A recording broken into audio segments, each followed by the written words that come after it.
Kaixo lagunok, gaur eguzkiaren eta euriaren arteko harreman zoragarri bati buruz hitz egingo dugu. Hortzadarra. Bai, zeruan kolore bizi horiek ikusten ditugunean maiz pentsatu dugu. Nola sortzen da hori? Uste baino errazagoa da, ea gaur zerbait berria ikasten dugun. Zergatik sortzen da hortzadarra? Hortzadarra fenomeno optiko bat da. Eguzki argia euritantetan islatzen denean sortzen duen koloretako arkua da. Eguzkiaren argia ez da benetan zuria.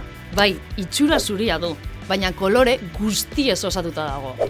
Gaur egun, esango genuke gorria, laranja, horia, berdea, urdina eta morea. Baina euskaldunek ez ditugu beti kolore horiek horrela izendatu. Baina hau beste kontu bat da. Urtanten papera. Euria egiten duenean, aireko urtantek prisma txikiak bezala jokatzen dute. Zer da prisma bat galdetuko duzu orain? Prisma ezagunenak kristalezkoak dira, eta argiaren errefrakzioa egiten dute. Orain azalduko dizuedan bezala. Argia, urtantetan sartzen denean, 3 gauza gertatzen dira. Bat, errefrakzioa. Argia, uraren barruan sartzen denean, norabidea aldatzen du. 2, barreiaketa. Tantaren barruan, argia koloretan banatzen da. Gorria, morea eta beste guztiak. Argi kolore bakoitzak uhin luzera desberdina duelako. Eta 3, islapena.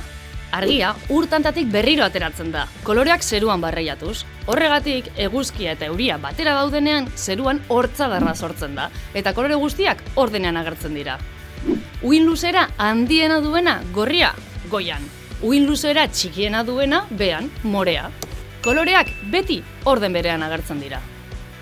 Urtantak zeharkatzen dituenean argiak, horrek noranzko jakin batean okertzen dira, eta koloreak beti noranzko berean okertzen dira. Beti dute urrenkera berdina, ez alda zoragarria. Horregatik, uhin luzera pixka eta handiagoa duena infragorria izango da, baina ez dugu ikusten, eta morearekin berdina gertatzen da. Ultramorea aukiko genuke, uhin luzera txikiago du morea baino, orduan bere behan egongo zen, baina ez dugu ikusten. Bitxia, ez da? Hortzadarra ez da magikoa, zientzia hutsa baizik.